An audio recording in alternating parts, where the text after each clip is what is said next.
My dad was a lieutenant on the Boston Fire Department. As a kid, my brother and I used to go to the firehouse. We kind of grew up in the firehouse. As I got older, I started riding with them, going on calls. We went back to the firehouse, all the guys used to talk very highly of EMS. And they're like, you know, those guys are great. They do such a great job. They're like doctors out in the street. And I was like, wow, maybe that's something I want to do. He's a good clinician. He knows a sick person when he sees one. He's funny. He's a pain in the butt.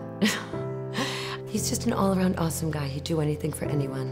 He's a good EMT, knows how to take care of people, does his job the way it's supposed to be done day in and day out. Not only Rich, but everyone at Boston EMS do amazing work. They're there when people are running out, they run in. I like to interact. I like to talk to the people in the neighborhood. You know, you see them at their worst times. People are very upset. It's their loved one. They don't think you're doing things fast enough. You know, you gotta kind of explain. We're gonna do what they're gonna do in the emergency room. We're gonna do it good. An average night for us, anywhere between 50 and 100 calls, from minor illnesses, fevers, to shootings, stabbings, and cardiac arrests. And they all have specific needs that the EMT needs to address.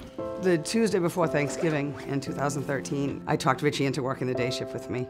A call came out for a pedestrian struck by a motor vehicle, priority 1. I remember it like it was yesterday.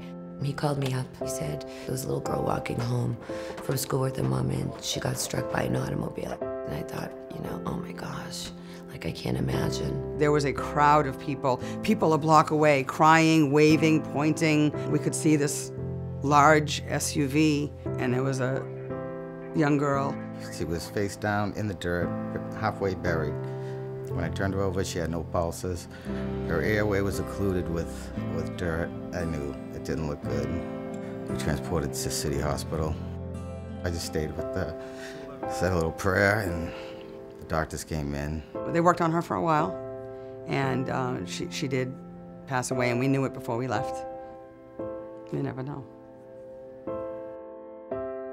I think about her every day, I do. I think about this kid a lot. I don't know, it was a tough call, you know? She was young, she was 7. That Thanksgiving, I remember just sitting down with my family, you know? Family man in general, daughter with the same name. I think that's why that call has stayed with him. Everybody's looking at you for the answers. When you get on scene, everybody's like, what are you doing? Why aren't you running help? You know, and they're excited. It's their emergency, and it might not be a big deal to me, but it's a big deal to them. You know, I think it takes an extraordinary person to do his job. You always have to arrive there with compassion and as if it's your own family member that you're taking care of because, you know, it's someone's mom, it's someone's brother, it's someone's sister. You know, I tell Richie, we have to have faith. It's almost as if you're God's messenger. I think that's what it's all about.